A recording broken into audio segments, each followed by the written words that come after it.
Assalamualaikum warahmatullahi wabarakatuh. Berhubungan dengan adanya pertanyaan dari beberapa anak-anak tentang bagaimana sih persiapan di tempat PKL itu gitu ya. Secara umum mata pelajaran ataupun kurikulum yang kalian dapatkan di sekolah sudah sangat menunjang sekali dalam kegiatan PKL. Terutama PKL ini kalau misalkan di klinis komunitas, ya jelas target capaiannya berarti di klinis dan komunitas kayak misalkan rumah sakit, apotek, klinik, dan yang lainnya gitu ya. Sangat menunjang sekali dalam pelaksanaannya karena sudah diplotkan ataupun sudah disesuaikan kurikulumnya apa aja sih yang harus dipelajari gitu ya. Karena di SMK Farmasi, di farmasi klinis komunitas ada yang namanya pelayanan kefarmasian, pelayanan farmasi gitu ya mata pelajarannya. Nah, yang pertama yang perlu kalian persiapkan adalah persiapkan mental, niat dan mental yang baik. Tentunya diniatkan apa yang menjadi tujuan kalian PKL itu apa. Misalkan pengalaman, wawasan yang luas, target capaian yang kalian inginkan itu seperti apa. Kalau misalkan harus bagaimana gitu tentang pekerjaan, misalnya di lab ataupun di sekolah kalian santai-santai leha-leha, tapi kalian diniatkan lebih gesit, lebih bagaimana. Kemudian mental yang baik, tentunya mental yang baik jangan yang biasanya di sekolah ataupun di lingkungan keluarga yang buruk gitu ya, cobalah kalian ubahlah ataupun coba kalian atur, kendalikan atau kontrol gitu ya, karena sangat berpengaruh sekali dengan pelaksanaan kegiatan PKL, karena PKL merupakan praktik kerja lapangan yang hadapannya adalah orang baru kalian gitu, orang yang kalian hadapi baru, kemudian orang yang kalian hadapi adalah pekerja gitu, dan yang kalian lakukan adalah pekerjaan. Jadi sangat berpengaruh sekali dalam kegiatan PKL ini gitu ya.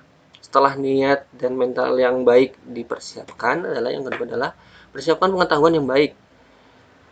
Seperti yang mungkin dilakukan di kegiatan pelayanan farmasi, pelayanan farmasi.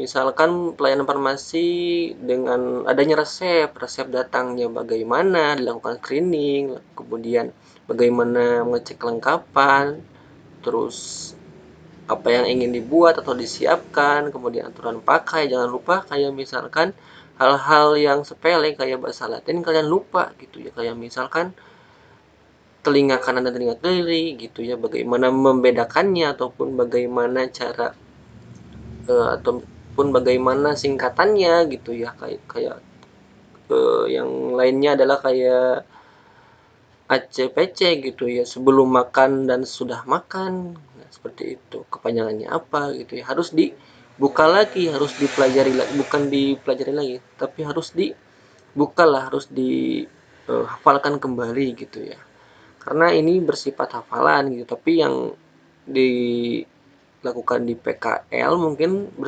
bersifatnya terapan gitu ya.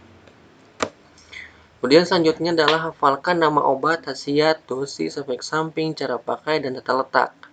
Pertama, nama obat jelas harus dihafalkan dan khasiat beserta dosisnya. Dosis lazim ya di sini.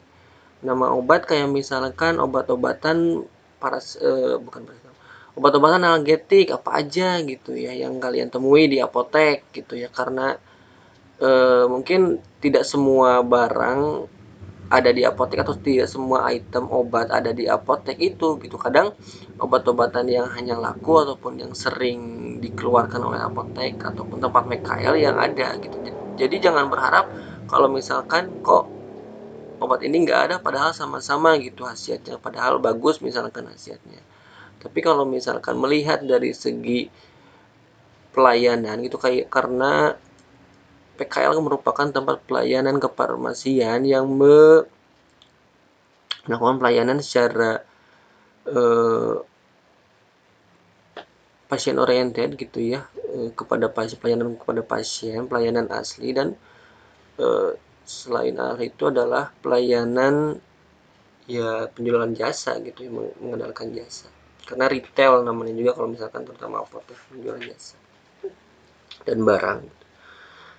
Kemudian dihafalkan juga efek samping, terus kemudian cara pakai, jangan sampai terbalik gitu, bagaimana cara pakai yang obat-obatan sediaan oral, sediaan rektal, dan yang lainnya gitu ya. Terutama jangan sampai kayak fatal-fatal terbalik antara sediaan topikal salap dengan sediaan oral, tablet, sirup, dan yang lainnya gitu. Kemudian tata letak, kalau tata letak ini jelas ya, karena untuk mempercepat gitu kegiatan farmasi, karena kegiatan farmasi yang kalian mungkin dihadapi dengan misalkan membludaknya pasien, banyaknya antrian pasien, dan yang lainnya. Kalau misalkan dihadapi dengan ya segala macam kegiatan lah di tempat PKL, sangat diuntungkan sekali kalau misalkan kalian sudah tahu tata letak. Jadi kan kalau misalkan tata letak, oh barangnya di situ, tempatnya di situ, ambil. Tapi jangan ketelitian gitu ya, jangan sampai kalian tahu tapi tidak teliti juga, harus dicek juga. Oh misalkan ini yang diambil sampai penamat, oh ini sampai penamat disimpannya di sini gitu. Tata letak ini juga bisa didasarkan kayak misalkan penyimpanan berdasarkan farmakologi. Oh ini tuh obat-obatan yang bersifat farmakologi, oh ini obat-obatan yang urutan abjadnya A misalkan apa, misal kemudian oh ini obat-obatan yang bentuk sediaannya salap misalkan. Ada beberapa apotek yang menggunakan tata letak seperti itu, jadi memudahkan pengambilan obat. Atau misalkan ada obat-obatan yang sering keluar, jadi agak dipisahkan mendekati pemberian obat atau pelayanan informasi obatnya gitu ya. Yang paling mudah digunakan untuk menghafalkan semua hafalan ini adalah caranya adalah dengan memfoto ataupun memfotokopi brosur yang ada di apotek, kemudian difoto tata letaknya. Tetapi untuk memfoto ini dengan niat ataupun dengan izin dari pengelola apotek ataupun apoteker pengelola apotek atau PSA, pemilik sarana apotek ataupun karyawan di sana gitu ya. Kan kita istilahnya melakukan pekerjaan kefarmasian, tapi dengan adab, dengan attitude yang baik gitu ya.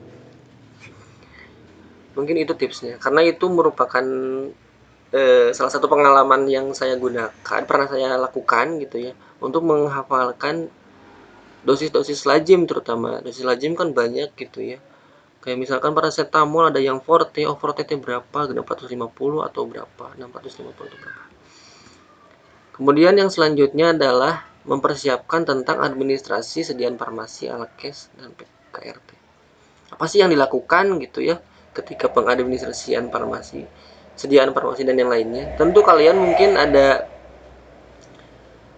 dari awal pertama PKL tidak langsung melakukan kegiatan ini, tapi akan dikenalkan terlebih dahulu gitu ya, bagaimana melakukan administrasi ataupun pengelolaan sediaan farmasi yang kalian lakukan, karena mungkin cakupan pelayanan farmasi ataupun kegiatan kefarmasian di apotek bukan hanya pelayanan obat gitu ya, klinis aja gitu, tapi non klinis kayak misalkan ya ini gitu ya, perencanaan obat diadakannya bagaimana, dipesankannya ke PBF-nya atau pedagang besar farmasinya bagaimana, penyimpanannya bagaimana, kemudian bagaimana cara distribusikannya sampai ke pemusnahan. Akan tetapi kalau misalkan kegiatan administrasi ini baik kegiatan klinis kayak pelayanan farmasi, PIO, KIE, komunikasi, informasi, edukasi ke pasien, konseling gitu ya, yang lainnya, ataupun yang non klinis kayak seperti ini administrasi sediaan farmasi, ini di bawah bimbingan ataupun di bawah arahan dari apoteker pengelola apoteknya, karena tetap kalian meskipun job desknya ini gitu tetap di bawah bimbingan, harus ada di bawah bimbingan gitu ya. Ya kalian cobalah lakukan pengadministrasi, mungkin kalian pasti disuruh ataupun di ini gitu ya. Ataupun misalkan kalian ingin melakukan tapi tidak memungkinkan ataupun karyawan tidak memberikan kegiatannya gitu, cobalah kalian bujuk gitu atau gimana gitu ya, bagaimana cara pengadaan ataupun cara penyimpanan yang baik, misalkan seperti itu.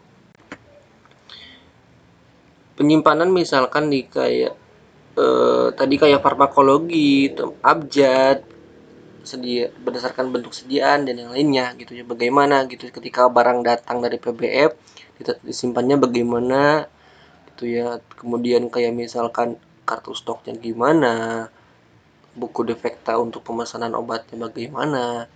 Nah, kalian harus dipelajari gitu di bagaimana kegiatan administrasi itu di tempat PKL, meskipun misalkan tidak diperizinkan ataupun tidak diperbolehkan, kan tetapi kalian tetap mesti tahu bagaimana, karena tempat PKL yang kalian harus kalian ketahui terlebih dahulu gitu, harus kalian kenali terlebih dahulu. Nah, yang terakhir adalah persiapkan bagaimana bersikap atau berattitude yang baik. Jelas ini harus ditanamkan dalam diri kalian, karena hubungannya kalian adalah hubungan satu dengan yang lainnya, hubungan yang belum kalian dapatkan sama sekali, meskipun ada yang sudah kalian kenal, misalkan apotekernya ataupun pekerjaannya kalian kenal, tetapi tetap profesional lah dalam bekerja, bersikap berattitude yang baik dalam bekerja. Karena ininya bersifatnya pekerjaan mungkin ya, dan tidak melulu gitu ya pekerjaan, karena hubungannya dengan orang lain tidak melulu tentang pekerjaan kefarmasian aja, mungkin bisa melebar ke pekerjaan yang lain. Akan tapi bagaimana cara kita bersikap, bagaimana cara kita harus menghadapi, harus beradaptasi satu dengan yang lainnya, cobalah berubah kebiasaan yang buruk menjadi kebiasaan baik gitu ya. Dan karena hasil yang baik akan didapatkan apabila proses dan niatnya baik pula gitu kan. Jadi karena misalkan di apotek banyak sekali ya permasalahan, mungkin ada 1-2 hal-hal yang menyebabkan gosip atau apa gitu ya. Ya bagaimana cara bersikap kita itu tergantung kalian, tapi usahakanlah bersikap sebaik-baiknya gitu ya. Dan mungkin yang tambahannya kayak misalkan pengetahuan kalian yang sebelumnya belum dibahas, pengetahuan kalian seperti misalkan farmakologi ya, obat-obatan, undang-undang dan yang lainnya perlu kalian pelajari juga, karena tempat PKL memang benar-benar tempat aplikasi gitu ya, aplikasi penerapan di sekolah kalian bagaimana dibandingkan dengan di tempat PKL-nya bagaimana. Mungkin ada beberapa hal yang sangat berbeda ataupun sama gitu di apotek. Nah, bagaimana cara menyikapinya? Sesuaikanlah dengan yang ada di apotek ataupun tempat PKL yang kalian tempati tersebut gitu ya. Kalau misalkan tempat PKL kalian melakukan pengadaan peracikan gitu ya, kayak misalkan pulvaras ataupun kapsul, lakukannya di tempat PKL dengan menggunakan alat, ya lakukanlah dengan alat, karena standarnya seperti itu gitu ya. Nah, yang paling penting juga ya barusan standar operasional prosedur, karena setiap pekerjaan pasti ada standarnya, ada aturannya, ada standar operasional prosedur ataupun ada kegiatan yang harus dilakukan minimalnya bagaimana gitu ya. Nah, mungkin hanya itu yang dapat saya sampaikan, kurang lebihnya mohon maaf, dan selamat melakukan pekerjaan kefarmasian PKL di tempat kalian. Mungkin ini hanya melakukan sharing aja, karena saya pernah di apotek gitu ya, melakukan PKL dulu pas SMK karena alumni gitu ya, alumni PKL. Mungkin hanya itu yang dapat saya sampaikan. Terima kasih, semangat, dan semoga lancar PKL-nya.